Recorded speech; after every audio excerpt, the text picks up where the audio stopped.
चलिए, आज के क्लास में आप सबको मैं स्वागत करता हूं। और आज हम शुरू करेंगे पाठ को वंदना से। ये कक्षा नवमी का संस्कृत पाठ्य पुस्तक मणिका है। और मणिका पाठ शुरू करने से पहले मणिका में जो भी हमारे सिलेबस से संबंधित पाठ हैं, उन पाठों को शुरू करने से पहले हम वंदना को पढ़ेंगे। और वंदना में पहला श्लोक दिया हुआ है, तमेश्वराणाम परमं महेश्वरम तम देवतानां परमं च दैवतम पतिम पतिनां परमं परस्तात् विदाम देवम भुवनेशमीड्यम। दूसरा श्लोक है, एको वशी सर्वभूतारंतरात्मा एकम रूपम बहुधाम यह करोति तमात्मस्थम ये अनुपश्यन्ति धीरा स्तेषां सुखम शाश्वतम नेतरेषाम। तीसरा श्लोक है, न तत्र सूर्यो भाति न चंद्र तारकम नेमा विद्युतो भान्ति कुतो अयमग्निः तमेव भान्तम अनुभाति सर्वम तस्य भाषा सर्वमिदं विभाति। ये तीन श्लोक हैं। और ये श्लोक मैं आपको बता दूं, पहला जो श्लोक है वो श्वेता श्वेतर उपनिषद से लिया गया है, और दूसरा श्लोक कठोपनिषद से लिया गया है, तीसरा श्लोक मुंडकोपनिषद से लिया गया है। कुल जो उपनिषद हैं, कुल उपनिषदों का संख्या 108 है।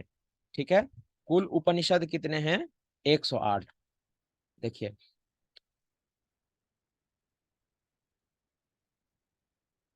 उपनिषदों का संख्या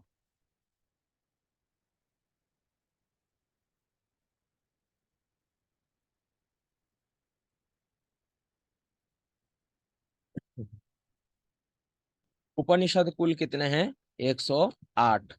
परंतु 108 में से इस समय जो उपनिषद उपलब्ध हैं उनके संख्या है केवल और केवल 11।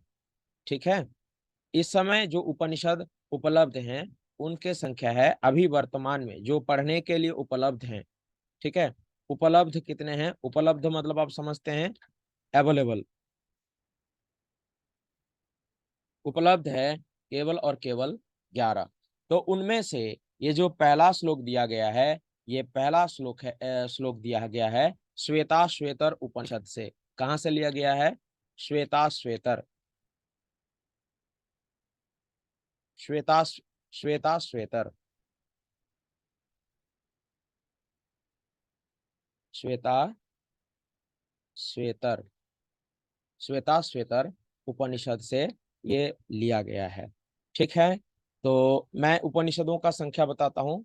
ईस, केन, कट, प्रश्न, मुंडक, मांडुक्य, ऐतरीय, तैतरीय, छांदोग्य, बृहदारण्यक और श्वेता श्वेतर। जो लास्ट में मैंने नाम लिया श्वेता श्वेतर, तो इस श्वेता श्वेतर उपनिषद से यह श्लोक संग्रहित किया गया है, इस श्लोक को लिया गया है।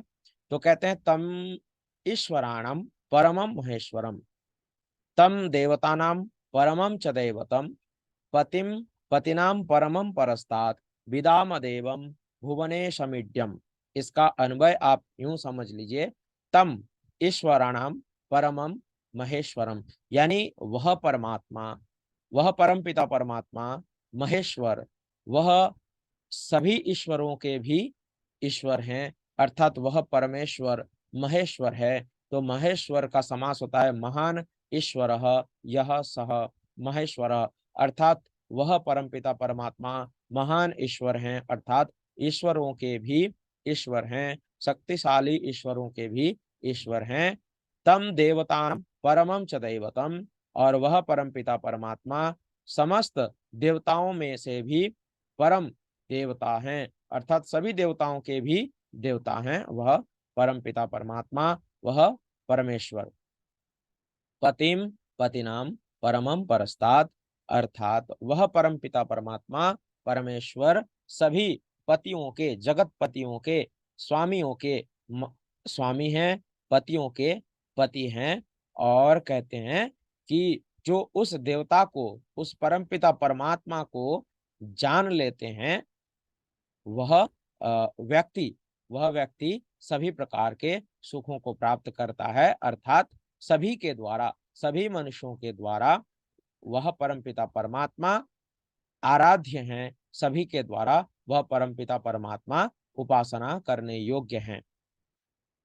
आगे चलते हैं। नेक्स्ट श्लोक में कहा गया है,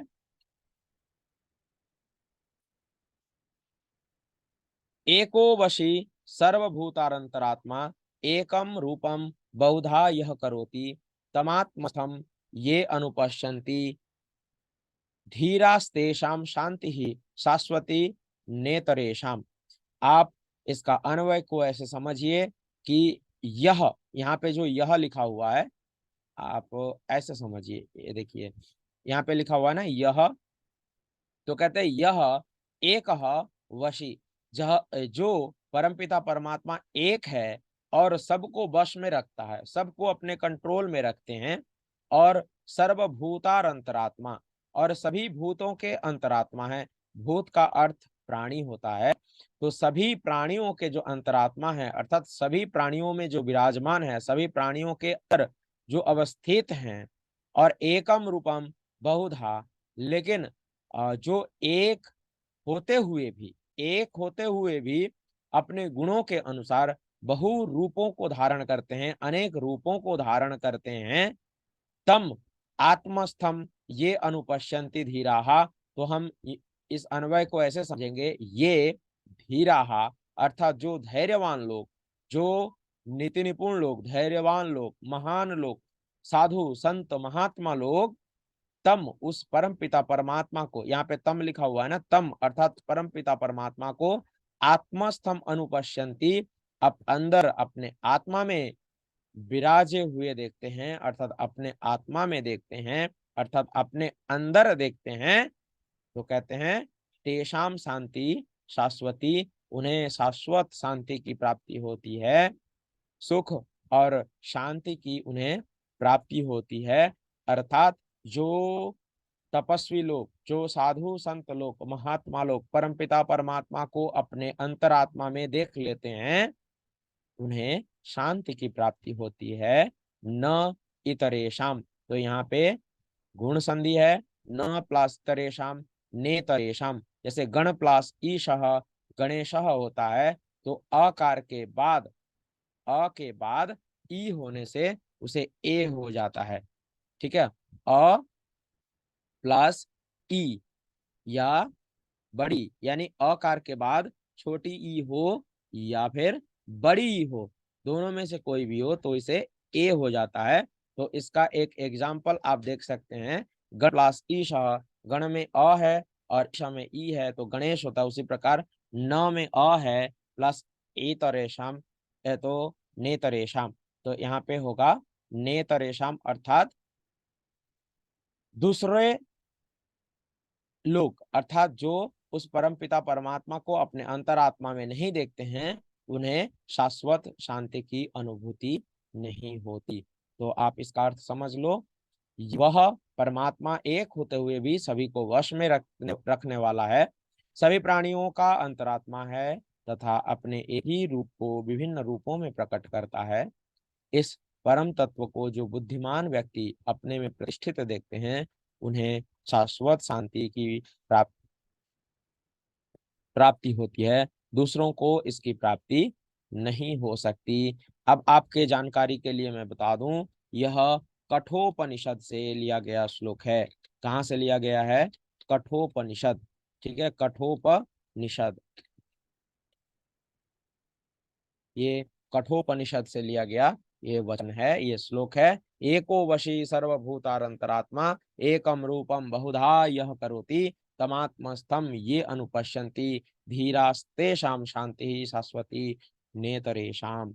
आप इस श्लोक को भली भांति समझ गए होंगे, फिर भी मैं एक बार बताता हूं इसका भावार्थ। कहते हैं वह परमात्मा एक होते हुए भी सबको वश में रखता है, संपूर्ण जगत को, संपूर्ण संसार को परिचालना करते हैं, संपूर्ण संसार को कंट्रोल करते हैं, और सभी जीवों के अंदर वह परमपिता परमात्मा, वह ईश्वर विराजमान है, और वह एक होते हुए भी अपने अनेक रूपों को सबके सामने प्रकट करते हैं।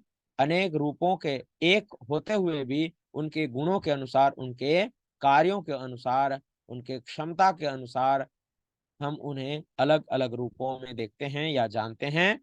जो धैर्यवान लोग, बुद्धिमान लोग अपने अंतरात्मा में उस परमात्मा को प्रतिष्ठित जान लेते हैं, देख लेते हैं, उन्हें शाश्वत शांति की प्राप्ति होती है। और जो नहीं देखते हैं उन्हें शांति या आनंद की प्राप्ति नहीं होती।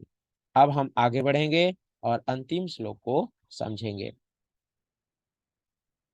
न तत्र सूर्यो भाति न चंद्र तारकम नेमा विद्युतो भांति कुतो अयमग्नि तमेव भांतम अनुभाति सर्वम तस्य भाषा सर्वमिदं विभाति। ये आपके जानकारी के लिए मैं बताता हूँ, ये मुंडकोपनिषद से लिया गया श्लोक है। कहाँ से लिया गया है?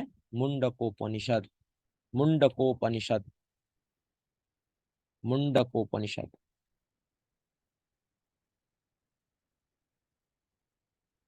मुंडकोपनिषद।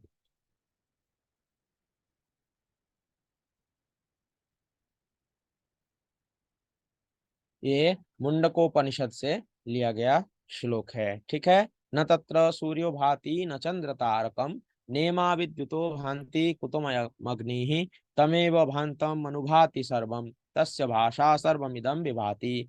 इसका अन्वय इस प्रकार है। तत्र सूर्य न भाति, वहां सूर्य नहीं चमकता।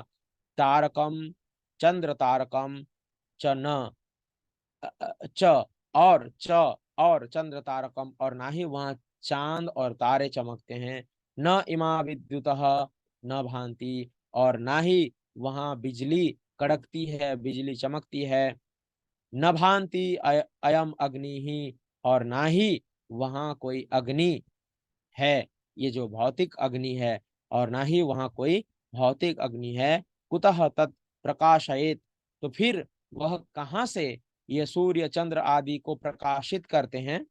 फिर वो सूर्य चंद्र आदि को कहाँ से प्रकाशित करते हैं? तम भांतम एव सर्वम अनुभाति तस्य भाषा इदम सर्वम विभाति।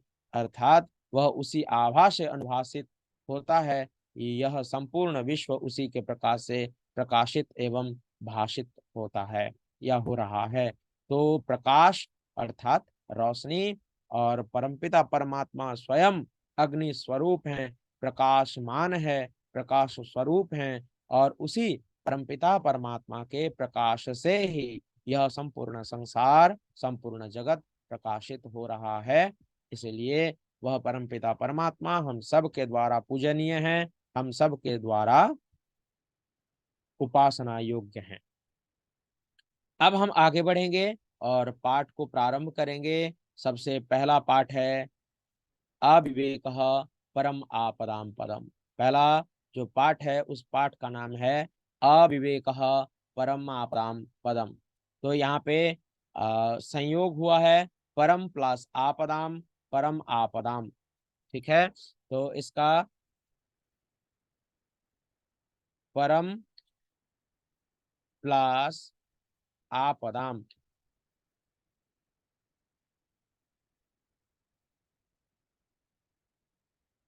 परम प्लस आपदाम, परम आपदाम। तो यहाँ पे म हलंत है और बाद में स्वर होने से ये म और आ एक साथ मिल जाता है और माँ हो जाता है। तो पर मा पदाम पदम, अर्थात बिना सोचे समझे किया हुआ कर्म हमारे लिए मुसीबत को उत्पन्न करता है या मुसीबत को बुलाता है। तो चलिए हम लोग पाठ को शुरू करते हैं। आप लोग ध्यान से देखते रहिएगा और पाठ को समझते रहिएगा। ठीक है।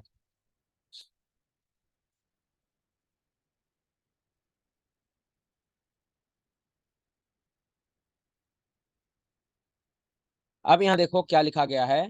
ततस्तेन नकुलेन बाल समीपम, बाल समीपम उपसर्पन कृष्ण सर्पो दृष्टः।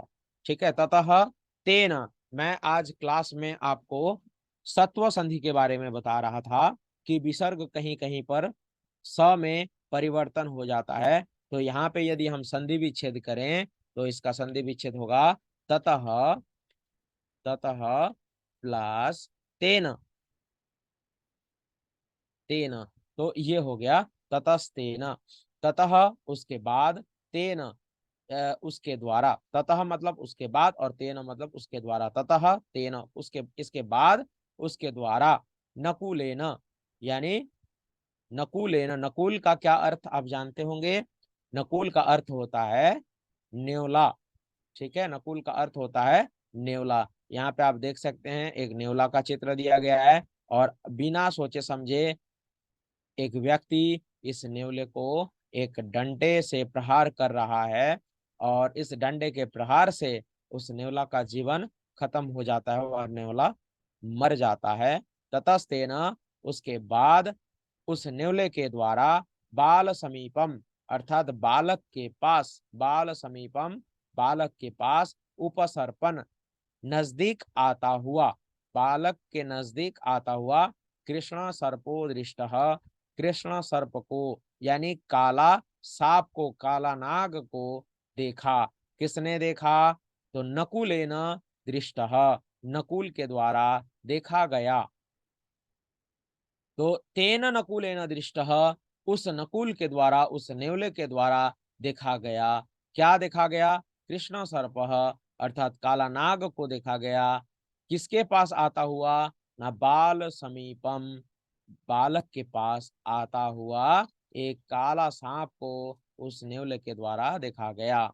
अब यहाँ पे ऋचा है, और ऋचा क्या कह रही है कि व्योम एकम प्रश्नम पृच्छामि, व्योम एक प्रश्न पूछूं। ठीक है, एक प्रश्न पूछता हूँ, एकम प्रश्नम पृच्छामि, मैं एक प्रश्न पूछता हूँ, एक सवाल पूछता हूँ। कह सह पशु यह सर्पस्य शत्रु, कह सह शत्रु पशु, वह पशु कौन है? यह सर्पस्य शत्रु, जो सांप का शत्रु है, सांप का दुश्मन है।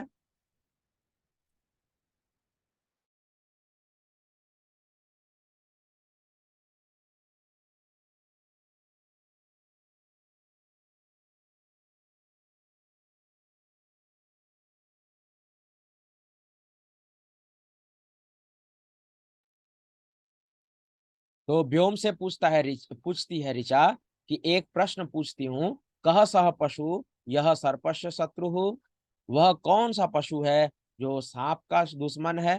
तो व्योम, व्योम कहता है ऋचे, ऋचा गरुड़ सर्पम भक्षति, गरुड़ सांप को खाता है। गरुड़ अर्थात आप समझते हैं गरुड़, तो गरुड़ जो सांप को खाता है। मयूर अपि अहिभुक कथ्यते, और मोर भी अहिभुक कहा जाता है, मोर को भी अहिभुक कहा जाता है। अहि का अर्थ होता है सांप। ठीक है,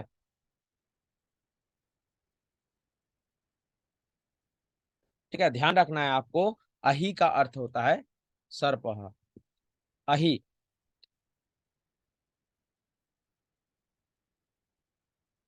अहि का अर्थ भी होता है सर्प।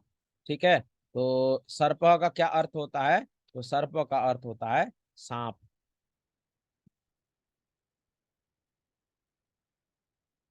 सर्प का क्या अर्थ होता है? सांप। ठीक है, तो यहाँ पे देखो मोर जो है वो भी अहिभुक कथ्यते, वह भी सांप को खाता है। तो ऋचा कहती है व्योम एतौ तु खगौ, ये दोनों तो पक्षी हैं। कौन कौन से पक्षी हैं? तो यहाँ पे एक जो है इसके बारे में बताया गया, गरुड़, गरुड़ के बारे में बताया गया। ये गरुड़, और यहाँ पे जो मयूर, ये दोनों तो क्या है? पक्षी है, परंतु न तू पशु। यहाँ पे जो ये क्या नाम है, ऋचा है, वो पूछ रही थी ऐसा कौन सा पशु है जो सांप को खाता है। तो यहाँ पे व्योम ने क्या उत्तर दिया? गरुड़ और मोर। परंतु गरुड़ और मोर ये दोनों क्या हैं? ये दोनों तो पक्षी हैं। गरुड़ और मोर ये दोनों तो पक्षी हैं, न तू पशु, ये दोनों तो पशु नहीं है। मैंने तो पशु के बारे में तुमसे पूछा। तो उस समय व्योम ने कहा आम, हाँ, ज्ञातम, मैं समझ गया, अरे हाँ हाँ मैं समझ गया हूँ। एषः नकुलः सर्पस्य शत्रु, यह जो नेवला है ना, नेवला सांप का दुश्मन होता है। यस्य चित्रम अत्र दत्तम, जिसका चित्र यहाँ दिया गया है, यहाँ चित्र में एक नेवला का चित्र दिया गया है, तो कहते हैं कि वह नेवला है वैसा पशु जो सांप का शत्रु है, और इस चित्र में उस नेवला का चित्र दिया गया है। ऋचा ऋचा पूछती है इदानीम वद, इदानीम यानी अब, वद बताओ। तो मैं आपकी जानकारी के लिए बता दूं, यहाँ पे जो इदानीम शब्द है, ये इदानीम एक अव्यय पद है। इदानीम क्या है? अव्यय पद है। इदानीम वद, आप बोलो, किम अस्याम कथायाम सर्पः बालम दशति, आप बताओ क्या इस कहानी में सांप उस बच्चे को डस लेता है? सर्पः बालम दशति, क्या सांप बच्चा को डस लेता है? अथवा नकुलः सर्पम मारयति, या फिर नेवला उस सांप को मार देता है?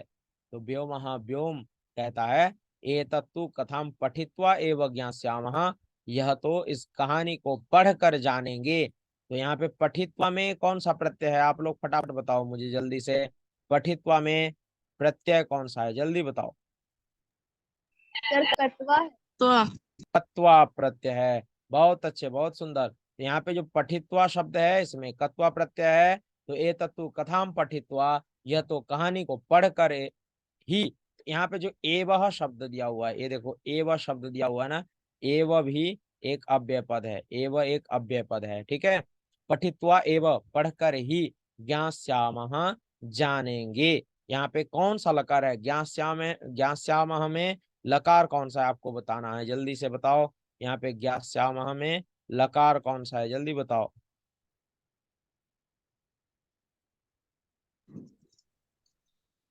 सर लट लकार। गलत उत्तर। इसका सही उत्तर है लृट लकार। ज्ञास्यामः में लकार है लृट लकार।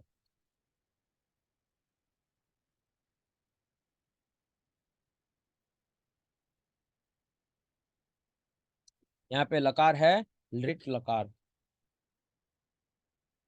ठीक है। ज्ञास्यामः यानी जानेंगे, ये लृट लकार है। परंतु प्रथमम एतद वद, पहले ये बताओ। प्रथमम एतद वद, पहले ये बताओ। यहाँ पे ये लकार है लृट लकार। प्रथमम तु एतद वद, पहले तो ये बताओ। कुतः गृहीता एषा कथा, पहले तो ये बताओ कहाँ से ली गई है यह कहानी। अब यहाँ पे एक प्रश्न मैं आपसे पूछूंगा कि प्रश्न ये है, कुतः क्या है? सर्वनाम है, अव्यय है, या विशेषण है? आपको सही उत्तर बताना है। मैं यहाँ पे लिख देता हूँ, ठीक है। आप लोग सही उत्तर बताना मुझे। ये जो कुतः शब्द है ये क्या है? सर्वनाम है,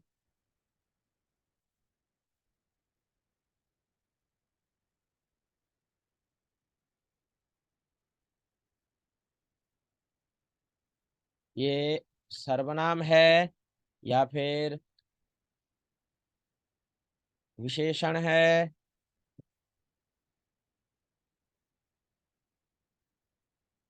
विशेषण है या फिर अव्यय है? ये तीन में सर से अव्यय। सही उत्तर क्या है? सर अव्यय है। बिल्कुल। तो इसका जो सही उत्तर है वो है अव्यय पद। तो ये कुतः एक अव्यय पद है जिसका अर्थ है कहाँ से। कुतः का क्या अर्थ होता है? कहाँ से, ठीक है। कहाँ से, कुतः शब्द का अर्थ क्या है? कहाँ से, ठीक है। आप लोग नोट करते हैं, इसको नोट किया करिए। मैं आपको बता रहा हूँ, एक एक शब्द का मीनिंग बताऊंगा और आप लोग ध्यान से समझते रहिएगा। कुतः का अर्थ है कहाँ से। तो पहले बताओ कि ये जो कहानी है ये कहानी कहाँ से ली गई है। अब हम लोग आगे बढ़ते हैं और आगे क्या है वो समझते हैं।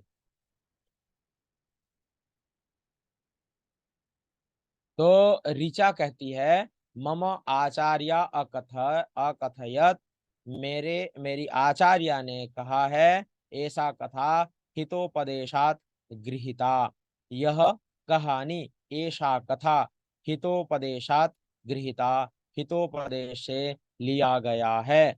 तो अब आपको कहना है कि यहाँ पे जो हितोपदेश का नाम आया है, इस हितोपदेश पुस्तक का लेखक कौन है। ये जो हितोपदेश का लेखक कौन है, ये आपको ढूंढ कर बताना है। हितोपदेश का लेखक कौन है, ठीक है।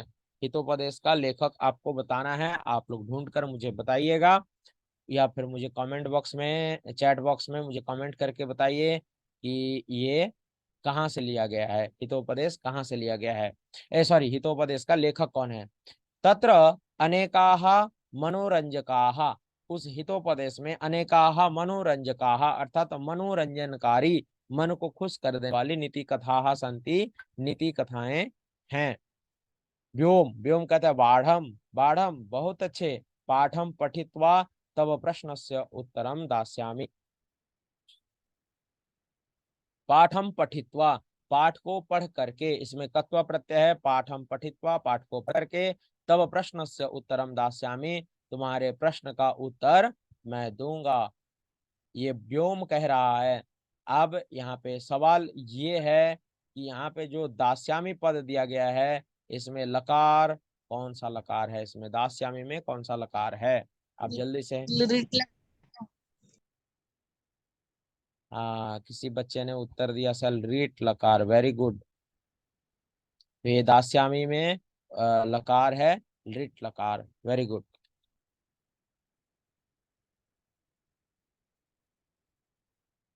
इसमें लकार है लीट लकार, ठीक है। दास्यामी में लकार है लीट लकार, ओके। तो यहाँ पे ऋचा कहती है शोभनम, बहुत सुंदर। अधुना पाठम पठामह, अधुना यानी अब पाठम पठामह, पाठ को पढ़ते हैं। अब यहाँ पे आपको एक प्रश्न हम पूछेंगे। यहाँ पे पठामह, पठामह जो क्रियापद है, पठामह क्रियापद है, इस पठामह क्रियापद का कर्ता क्या है, कर्ता पद क्या है। आप जल्दी से मुझे कमेंट चैट बॉक्स में बताओ लिख करके। वेरी गुड, ये हंसिका कुमारी बता रही है नारायण पंडित, बहुत अच्छा आंसर है, बिल्कुल सटीक आंसर है। इस प्रश्न का उत्तर है पंडित नारायण, ये नारायण पंडित, ठीक है। ये जो हितोपदेश नामक ग्रंथ है, इस ग्रंथ का लेखक है नारायण पंडित, ठीक है।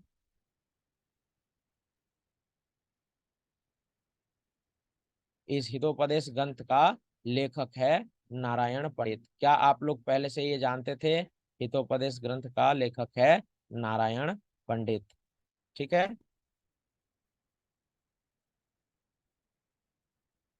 ओके, चलिए हम अब आगे बढ़ते हैं। लेकिन हाँ, ये पठामह जो क्रियापद है, इस क्रियापद का कर्ता कौन है, ये आपको जल्दी बता देना है मुझे। आप लोग मैसेज करके बताओ, चैट बॉक्स में बताओ जल्दी से इसका आंसर। अभी तक किसी का आंसर नहीं आया है।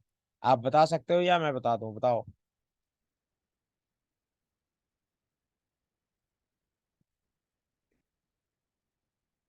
ठीक है, मेरा ही प्रश्न था तो मैं ही उत्तर देता हूँ। इस बोलो बोलो। आवाम। गलत उत्तर, इसका सही उत्तर होगा वयम, ठीक है।